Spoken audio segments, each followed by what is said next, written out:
Big news: Xabi Alonso's just been sacked, or at least it seems like he hasn't been sacked, but he's left Real Madrid. And honestly, I don't blame him because let's be real, Real Madrid post 2024 is not a club anymore. It's a circus.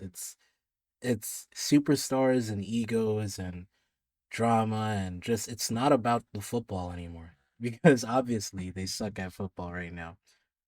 But geez, I don't know if this is like if you're Madrid, I would have tried to keep him, but I guess if he wanted to leave, okay. And honestly, I don't blame him. If you're a coach for Real Madrid, you need to have unquestioned authority. It's got to be you and everybody else, like you and everyone else. You know what I'm saying? So here's a clip of Xabi Alonso yesterday, essentially trying to get the Madrid players to make a guard of honor. That's customary for whenever you lose a trophy. You make a guard of honor for the winners. Usually the winners make guard of honor first for the losers to go get the medal, and then they return the favor. Generally, that's how it is. But yesterday, let me switch over. Yesterday, you can see you can see Xavi up here trying to get the team to make the guard of honor, and Mbappe's like, "Nah, let's just go. We're not doing that." And as soon as a player can tell you in front of all of your other players that, yeah, you're not the number one authority here. I am. You've lost it as a manager. You lost it as a manager. You can see in this tweet on the right. I've never seen a coach's authority be undermined like this. And Mbappe calls him back, and he obliges. I mean, that's you've lost it. You've lost the room. They don't respect you. And if you want to be a manager at an elite club, you need that. So that was Exhibit A. And honestly, not even Exhibit A. I'm sure there's been more examples, but if you don't have unquestioned authority at a top team, like you're not going to succeed as a manager. You look back at all the times big clubs succeeded, it's with a manager who has the dressing room like under his grip, like it's okay, we know he's the boss and we want to do things for him. We also don't want to, disobey him. You know what I mean? Like it's you have unquestioned rule. And it just goes back to what I was saying yesterday, like the culture. This is just another reflection of the culture at Madrid that the superstars can do what they want. It's basically PSG 2021 to 2023. And even a little bit before that, but at least with Tuchel, when Tuchel was at PSG, Tuchel still was the boss. He was benching Mbappe, and like Mbappe was mad, but he couldn't do anything about it. And that's why PSG had that much success at the time where they reached the UCL final. You look at the PSG of 2021 to 2023 when they brought in Pochettino and Galtier, it's they were the worst, right? You wouldn't back them in big games. They constantly choked, and the brand of football was really hard to watch. And that's how it is when you watch Madrid. And the one, and it's all the same ingredients, but the one constant is Mbappe. And it's crazy to say. I have his jersey. I have his jersey, bro. This is my favorite player, but sometimes you just gotta know. Like, you can't have him be the number one. Like, you can't have him speaking over your coach, no matter how big a star he is. This is why when Enrique came, PSG went from, out in the round of 16 to making UCL semifinals, winning UCL trophies. Because Enrique was the nucleus. He was the number one voice in the room.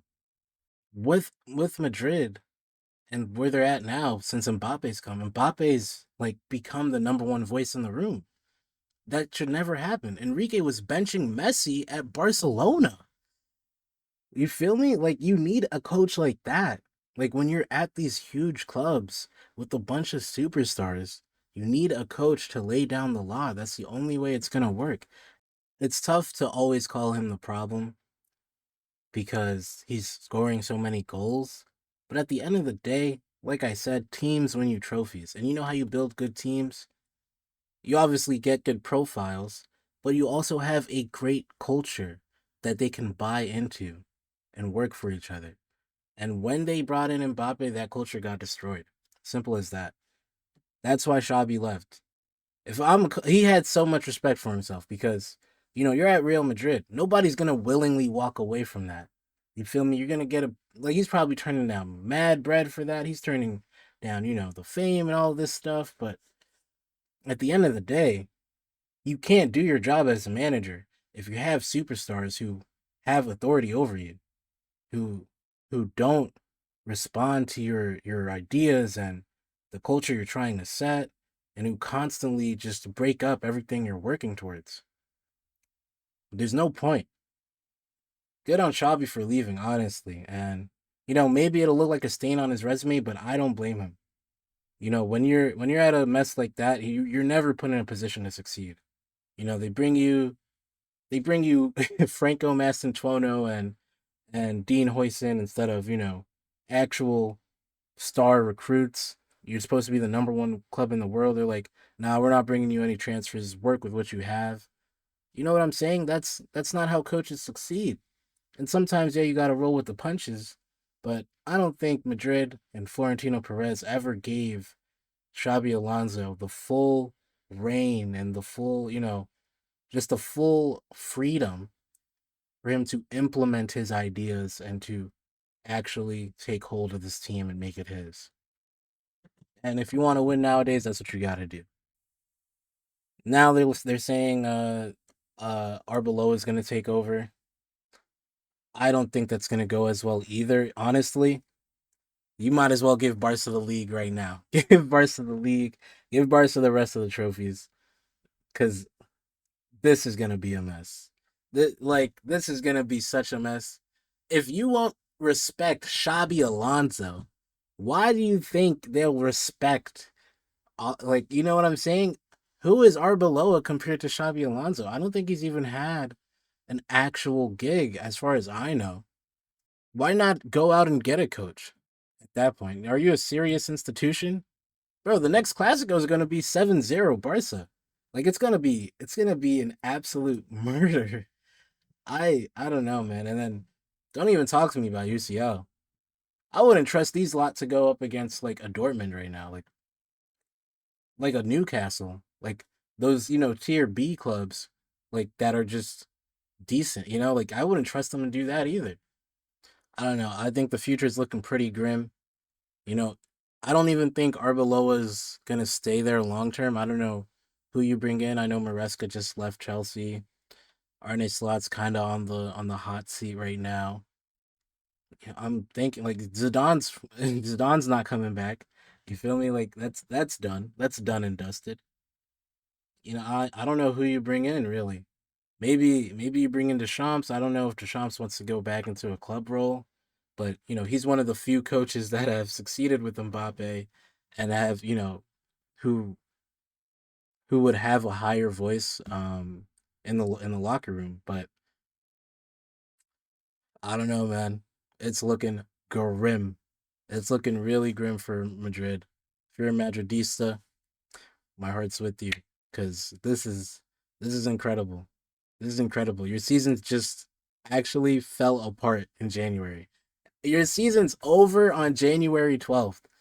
If like Real Madrid has ended their season on January 12th. Is that not insane to say? Cuz I wouldn't back him for anything after this. Any big game, I would bet the other guy. This is crazy. This is crazy. This is supposed to be the number one team in the world. Has like some of the highest squad value in the world, like their billion pound squad. Hey, money can't always win you success. I know firsthand, PSG, bro. Thank you guys for watching. I'm gonna be doing another video today, actually. PSG Paris FC Derby Coupe de France. We're gonna do a little reaction to that post game. But yeah, until next time.